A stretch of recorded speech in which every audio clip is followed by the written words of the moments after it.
Assalamualaikum warahmatullahi wabarakatuh. Welcome back to my YouTube channel.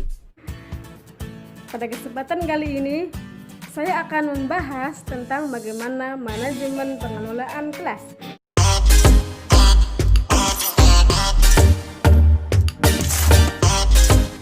Oke, sebelum kita ke bagaimana cara memanage kelas agar proses pembelajaran menjadi kondusif, kita kenali dulu apa itu manajemen. Kalau Bapak Ibu sekalian googling di kamus KBBI, manajemen sendiri memiliki arti proses pemakaian sumber daya secara efektif untuk mencapai sasaran yang telah ditentukan. Sedangkan yang namanya kelas itu adalah ruang tempat belajar di sekolah. Ketika kita membahas tentang yang namanya kelas, tentu di situ yang ada di benak kita, yang ada di ruangan kelas seperti ada kursi, meja, alat tulis, whiteboard, dan yang lain-lainnya.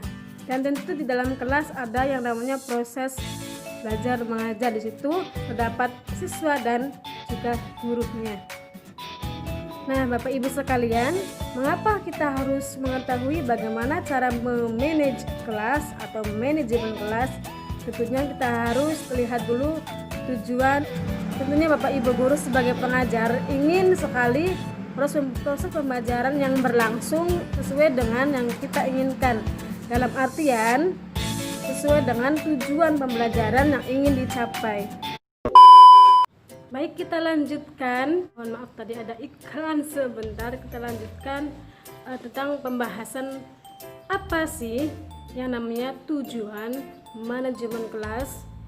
Adapun tujuan dari manajemen kelas sendiri yaitu penyediaan fasilitas bagi berbagai macam kegiatan belajar antara siswa dan gurunya dalam lingkungan sosial, emosional, dan intelektual dalam kelas. Nah, di sini dijelaskan yang perlu digarisbawahi adalah menyediakan fasilitas. Dalam artian boleh dari alat peraganya, boleh dari medianya dan lain sebagainya.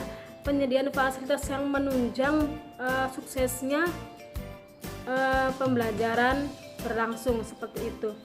Oke, guys, itu sekilas tentang yang namanya manajemen kelas dari pengertian dan tujuannya bagaimana. Oleh karena itu, mungkin Bapak Ibu guru sekalian yang sudah lama mengajar maupun yang baru mengajar tentunya memiliki trik-trik tersendiri bagaimana menghadapi siswa kita agar kondusif di kelas dan fokus ketika belajar di kelas.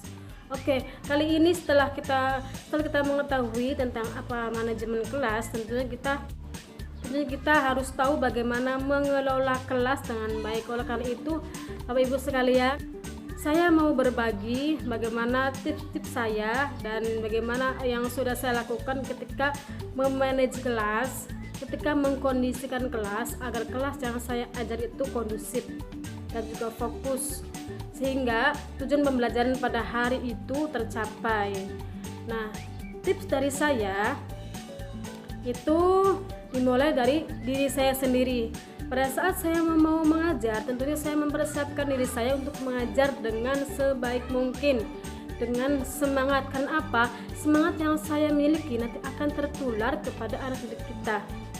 Bedanya lagi kalau kita memulai pelajaran dengan kurang semangat, loyo, apalagi dengan tentunya Bapak Ibu guru yang sudah berkeluarga dengan masalah-masalah yang ada di rumah, itu akan mengganggu sekali. Tapi kalau kita persiapkan sebelum masuk kelas, persiapkan diri, saya mau mengajar dan pelajaran yang saya sampaikan harus tersampaikan dengan baik gitu, dengan semangat yang gigih. Saya awali dengan salam Bapak Ibu guru, karena sering sekali saya lihat banyak sekali guru-guru yang menyepelekan salam.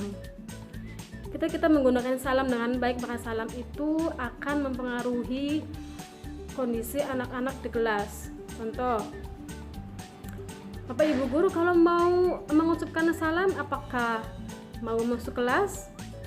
Apakah ketika sudah di kelas? Apakah ketika baru masuk kelas? Atau apakah ketika sudah berdiri di depan kelas? Nah, itu sangat mempengaruhi. Setelah saya amati anak akan memfokuskan pandangannya ketika kita mengucapkan salam ketika masuk dalam kelas, di posisinya di pintu kita mengucapkan salam. Karena apa? Satu, kita mengajari mereka ketika masuk ruangan, masuk kelas, masuk rumah, apalagi pertama kita harus mengucapkan salam. Yang kedua, salam kita harus keras, harus lantang. Nah, karena salam kita yang ketika lantang, keras itu akan mendistrak mereka yang tadinya beraktivitas lari-larian atau ngobrol atau yang lain, akan berganti ke arah, melihat ke arah kita. Kita mengucapkan salam dengan keras, tentu dengan keras ya, dengan keras lantang ketika berada di pintu kelas. Nah, mereka yang pandangannya nggak ke depan akan langsung ke depan. Mereka yang pandangannya mungkin lagi main apa akan beralih ke arah kita. Tentunya setelah di pintu, jangan dia di situ langsung masuk ke kelas, di depan kelas, sehingga pandangan mereka yang tadinya ke pintu ngikutin kita nanti ke depan kelas. Nah, itu cara kita untuk mengalihkan fokus mereka ke kita itu dengan salam yang lantang. Ingat, salamnya yang lantang, yang semangat. Nah, ketika mereka sudah mengalihkan pikirannya mereka ke kita, nah kita curi perhatian mereka, jangan diam. Nah, jangan diam. Ingat, jangan biarkan kelas diam. Jangan biarkan kita diam di kelas. Jangan biarkan mereka fokusnya teralihkan lagi ke kegiatan mereka yang sebelumnya atau yang akan dia lakukan. Jangan biarkan kelas kita terdiam. Setelah salam, kita langsung ajak mereka ngobrol atau menyapa mereka, tanya kabar, atau sekedar ngobrol, atau sambil ngabsen, atau sambil kita mengulas mereview. Pokoknya alihkan pandangan mereka ke diri kita.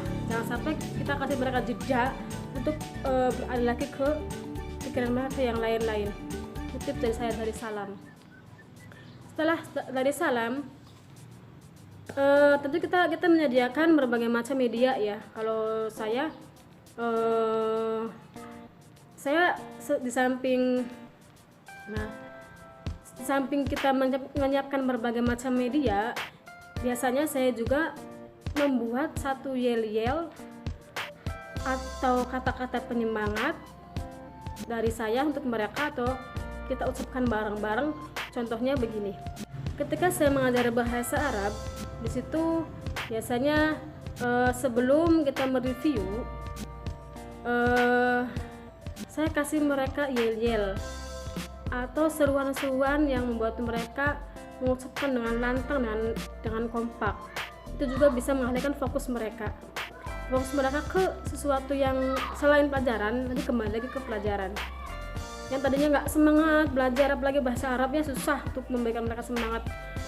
Yang tadinya semangat, tapi karena kitanya kasih yel-yel atau lagu-lagu atau apa, itu mereka jadi suka lagi. Nah, itu juga nanti akan menjadi ciri khas kita. Oh, nanti belajar sama ibu ini mah enak ada nyanyinya, iya sama ibu ini enak ada yel-yelnya atau apanya. Nah, contoh ya, buat contoh aja, biasanya saya kasih mereka salam bahasa Arab. Salam bahasa Arab itu kalau saya pakainya tahiyatul arabiyah. Nanti saya bertanya kepada mereka, tahiyatul arabiyah, nanti mereka jawab dengan lantang, dengan tangannya menghafal tahiyah. Jangan semangat, nanti kalau mereka masih lesu kita ulangi lagi, yang semangat, yang keras, yang lantang, tahiyatul arabiyah, tahiyah. Nanti mereka yang hanya diam aja, ikut fokus, karena ikut ke yang lainnya yang sudah bilang tahiyah dengan lantang. Atau biasanya kalau lihat, saya juga sekarang, saya juga pernah ngajar di TK. Kalau di TK jelas ada banyak nyanyian, ada banyak lagu-lagu, tapi kitanya juga harus memulai dengan semangat.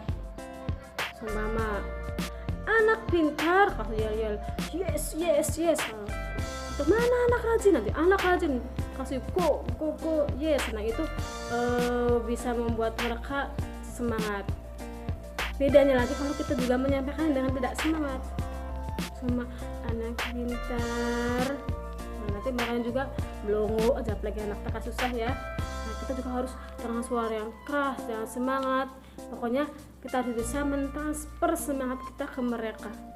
Nah itu, kalau diawali dengan semangat sampai mulai pelajaran dengan semangat, saya yakin nanti sampai akhir pelajaran pun mereka lalui dengan semangat dan senang. Nah gitu, itu tips dari saya untuk mengkondisikan kelas. Nah, mungkin Bapak Ibu guru di rumah atau dimanapun yang sedang menonton saya punya tips atau trik-trik bagaimana cara mengelola kelas dengan baik, bagaimana cara mengalihkan fokus mereka dengan baik, atau tips-tips yang lainnya, bisa share di sini ya Bu Ibu, Bapak Ibu, bisa komen di bawah, nanti sharing bareng, silahkan.